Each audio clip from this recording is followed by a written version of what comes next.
जी इस वक्त मैं मौजूद हूँ कंधाकोट सिटी पार्क के मकाम पर बढ़ती महंगाई के खिलाफ जमायत इस्लामी की जानिब से एहतजाज जा रहा है। मजीद मालूम करते हैं यहाँ धरना के शुरा से, इसी हवाले से उनका क्या कहना है। अमीर जमात इस्लामी पाकिस्तान हाफिज नईमुर रहमान साहब के हुक्म मुताबिक पूरे मुल्क के अंदर मुल्क गिर एहतजाज पेट्रोलियम मसनूआत में जो इजाफे के खिलाफ किया जा रहा है। हमारा मुतालबा है कि पेट्रोल लेवी को ख़त्म करके अवाम के जो को रिलीफ दिया जाए और इशराफिया की तो बिजली भी मुफ्त है, गैस मुफ्त है, पेट्रोल मुफ्त है, अवाम के दर जाए। खुदारा जब आप हिज़्ब इख्तिलाफ में होते थे तो उस वक्त आप अपने बयान क्या देते थे, और आप अब जब कुर्सी पर बैठे हैं तो आपको वो अपने बयान भी भूल गए हैं और सब कुछ भूल करके सब जो है बर्डन जो है अवाम पर डाला जा रहा है। ये सरासर जुल्म है।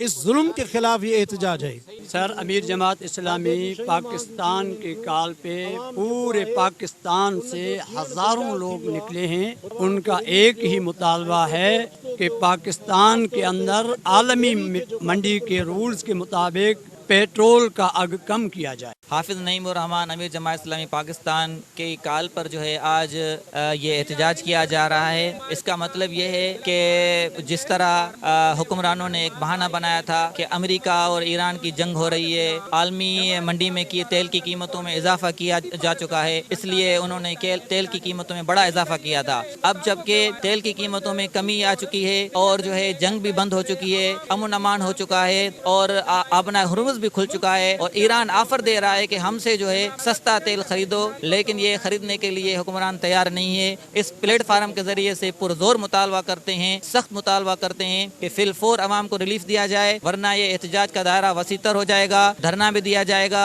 शटर बंद हड़तालें भी की जाएंगी और इसका जिम्मेदार जो है हुक्मरान खुद हो। जी आपने मुजाहिरीन की बातें सुनी। उनका कहना है महंगाई पर कंट्रोल करके हमें इस दुश्वारी से बचाया जाए। कैमरामैन टाइम के साथ इस्लाम दीन बंगवार, वश न्यूज़, कंधाकोट।